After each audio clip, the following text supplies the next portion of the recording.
At the same time, Macron is trying to reinforce France's position as an enforcer of international treaties, which includes the Chemical Weapons Convention that 192 countries have signed.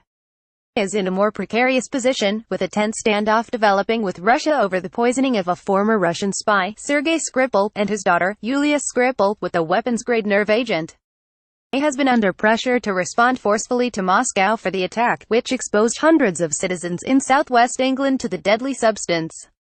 UK Prime Minister Theresa May during a news conference at number 10 Downing Street following airstrikes in Syria on Saturday.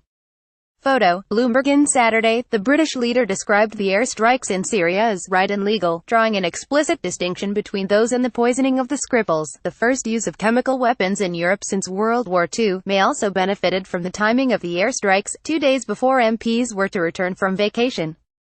While not obliged to consult Parliament, she may have felt constrained to do so and could easily have lost a vote on a strike. Another imperative for Britain was to reciprocate the support that London has received from the US in the dispute with Russia over the poisoning. I don't think she had much choice, said Justin Brong, a research fellow for air power at the Royal United Services Institute, a defence and security-focused research institute in London. By announcing the strikes through Twitter, President Trump made this a personal call to action with his own image and credibility at stake, and he's an openly transactional president. Britain also wants to prove its use as an ally to Trump at a time when its international influence is under question because of its withdrawal from the European Union, and as it hopes to strengthen trade ties with the US. On Saturday, as reaction to the strikes rolled in from around the world, Trump wrote on Twitter, "A perfectly executed strike last night. Thank you to France and the United Kingdom for their wisdom and the power of their fine military. Could not have had a better result. Mission accomplished." Opinion polls suggested that the British public support for strikes was lukewarm. So in backing Trump's airstrikes without seeking prior approval from lawmakers, May took a political risk, albeit one that should be manageable unless the conflict escalates. The Prime Minister did come in for criticism. The leader of the opposition Labour Party, Jeremy Corbyn, criticised May, arguing that bombs won't save lives or bring about peace. Macron, for his part, faced criticism on the far left and the far right for his decision to join the attack on Syrian targets. The leader of the far-left France Insoumise party, Jean-Luc Mélenchon, accused Macron on Twitter of attacking Syria without proof of chemical weapons use and without a UN mandate, an EU agreement or a vote of the French Parliament. French President Emmanuel Macron, third from right-left, attends a defense council at the Élysée Palace in Paris on Saturday. Photo, AP. This is a North American adventure of revenge, and irresponsible escalation, Mélenchon said. On the extreme right, Marine Le Pen, the leader of the National Front, said France had lost a chance to appear on the international scene as an independent power.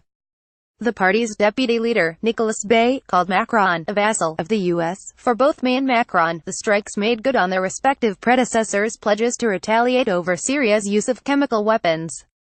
In 2013, when the government of President Bashar Assad was suspected of using chemical weapons on his own people, both François Hollande, then President of France, and David Cameron, then Britain's Prime Minister, said he had crossed the red lines. But when it came down to launching the missiles, Cameron failed to secure Parliament's approval, and Hollande backed down when it became clear that President Barack Obama had second thoughts because he was afraid of being drawn into a larger fight with Assad. Loading. It was easier for the leaders to sign on to this missile attack, as there was no discussion about a far-reaching military campaign or about regime change. And there was an explicit effort to avoid hitting bases where troops from Russia and Iran, allies of Assad, might be amassed. The UN Security Council held an emergency meeting Saturday but rejected a Russian resolution condemning the missile strikes in Syria. EU foreign ministers, meanwhile, planned to meet on Monday to tackle the tense situation in Syria. A draft statement, written before the strikes, proposed looking at fresh sanctions on Syria, including blacklisting more people over the development and use of chemical arms.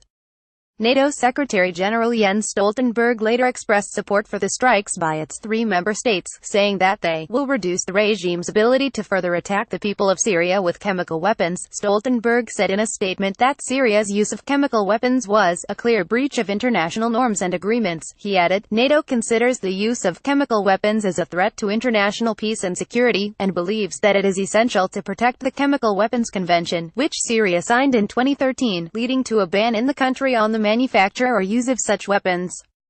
New York Times. Politic. Syria. Emmanuel Macron. Theresa May